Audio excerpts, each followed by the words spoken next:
ঝুঁকিতে আছে বাংলাদেশ নামক একটি রাষ্ট্র। বাংলাদেশকে উগ্রবাদীর পথে ঠেলে দেওয়ার নীল নকশা পরিকল্পনার বাস্তবায়নের দিকে এগিয়ে চলেছে। বাংলাদেশের সামরিক রাজনীতিতে বাংলাদেশের জামায়াতের ইসলামী ও বাংলাদেশ জাতীয়তাবাদী দল বিএনপি আজ পর্যন্ত কার্যত একটি অভিন্ন রাজনৈতিক অক্ষ হিসেবে কাজ করেছে। এটি আর কোনো অনুমান বা রাজনৈতিক বিরোধিতার ভাষা নয়, বরং দীর্ঘদিনের রাজনৈতিক চর্চা, কার্যক্রম ও বাস্তবতার নির্যাস। প্রকাশ্যে পৃথক পরিচয় বজায় রাখলেও আদর্শ, কর্মী কাঠামো ও রাজনৈতিক কৌশলে এই দুটি শক্তির পার্থক্য ক্রমেই বিলীন হয়ে যাচ্ছে। রাজনৈতিক বাস্তবতা হলো জামাতের অধিকাংশ নেতাকর্মী ও সমর্থিত পরিণত হয়েছে। একই সঙ্গে বিএনপির ভেতরে দলীয় পদে থাকা উল্লেখ সংখ্যক নেতা বাস্তবে জামাতের আদর্শিক রাজনীতির অনুসারী। রাজনৈতিক অঙ্গনে বহুল আলোচিত বিশ্লেষণ অনুযায়ী বিএনপির দলীয় কাঠামোর প্রায় অর্ধেক অংশ প্রত্যক্ষ বা পরোক্ষভাবে জামায়াতপন্থী চিন্তাধারার সঙ্গে সম্পৃক্ত। ফলে বিএনপি আজ আর কেবল একটি রাজনৈতিক দল নয়, এটি কার্যত জামাতের জন্য একটি নিরাপদ রাজনৈতিক আশ্রয়। মুক্তিযুদ্ধ বিরোধী রাজনীতি এবং স্বাধীনতা বিরোধী রাজনীতির শক্তি পুনর্বাসনের প্রশ্নে বিএনপির ভূমিকা দীর্ঘদিন ধরেই গভীর বিতর্কের জন্ম দিয়েছে। বাস্তবতা হলো স্বাধীনতা বিরোধী শক্তির একটি সক্রিয় অংশ বিএনপির রাজনৈতিক প্রশ্রয় ও নিয়ন্ত্রণে সংগঠিত হয়েছে। যুদ্ধ অপরাধের বিচার প্রক্রিয়ার বিরোধিতা, রাজাকারদের রাজনৈতিকভাবে পুনর্গঠনের চেষ্টা এবং মুক্তিযুদ্ধের ইতিহাস বিকৃত করার ধারাবাহিক কর্মকাণ্ড এই বাস্তবতাকে স্পষ্টভাবে তুলে ধরে। জামায়াতে ইসলামী থেকে বেরিয়ে আসা বা জামায়াত ঘেঁষা নতুন রাজনৈতিক দলগুলোর বিস্তার এই বৃহত্তর রাজনৈতিক প্রকল্পের অংশ।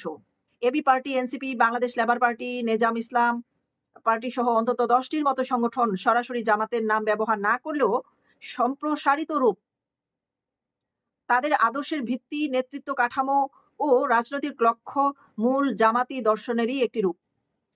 এটি নিছক দল গঠন নয়, এটি একটি পরিকল্পিত নাম পরিবর্তনের রাজনীতি, যার মাধ্যমে একই প্রক্রিয়াশীল আদর্শকে ভিন্ন ভিন্ন মোড়কে জনগণের সামনে হাজির করা এবং জনগণকে বিভ্রান্ত করা। সবচেয়ে উদ্বেগজনক ও বিপজ্জনক দিক হলো জামায়াত ও বিএনপির সঙ্গে বিভিন্ন উগ্রবাদী ও জঙ্গি সংগঠনের সম্পর্ক নিয়ে দীর্ঘদিনের একটি অভিযোগ রয়েছে।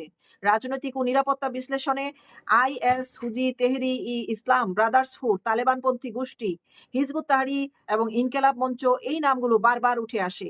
এই সম্পর্ক প্রত্যক্ষ হোক কিংবা আদর্শিক অনুভূতির পর্যায়ে সীমাবদ্ধ থাকুক, পরিণতি একটাই: বাংলাদেশের রাষ্ট্রীয় নিরাপত্তা, ধর্মনিরপেক্ষতা ও সামাজিক স্থিতিশীলতা মারাত্মক হুমকির মুখে পড়ে। সম্প্রতি সময়ে জামাত ইসলাম ও বিএনপির অভ্যন্তরে থাকা জামায়াতপন্থী শক্তি, তৌহিদি জনতা, ছাত্র জনতা প্রভৃতি ব্যানারে ঐক্যবদ্ধ হওয়ার ঘটনাও কোনো বিচ্ছিন্ন বা স্বতঃস্ফূর্ত ঘটনা নয়। এগুলো মূলত ছদ্মবেশী জামাতি রাজনীতিকে নতুন নামে পুনর্জীবিত করা এবং সাধারণ মানুষের মধ্যে বিভ্রান্ত সৃষ্টি করা।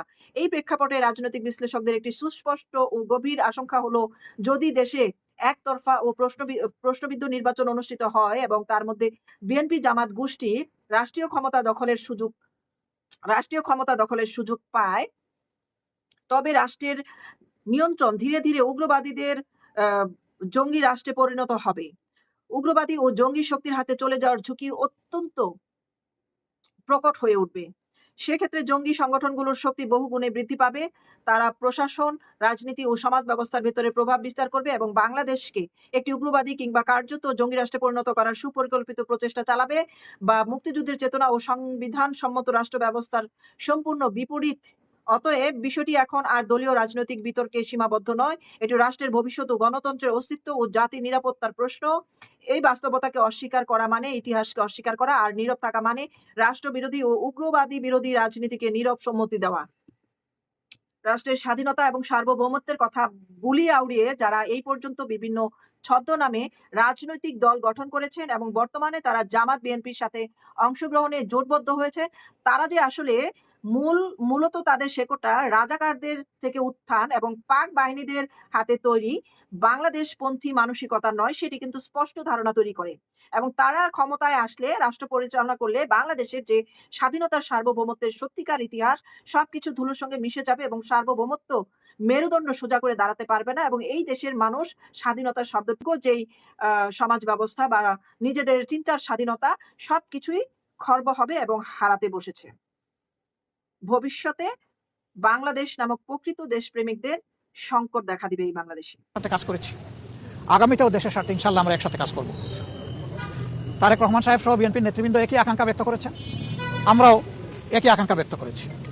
এমনকি আমরা এটাও বলেছি যে 5টা বছরের জন্য জাতির স্থিতিশীলতার স্বার্থে একটা সুন্দর পরিবেশ ফিরিয়ে আনার স্বার্থে আমরা সবাই মিলেমিশে ভালো কোনো চিন্তা করতে পারি কিনা সেটাও আমাদের চিন্তা করা দরকার।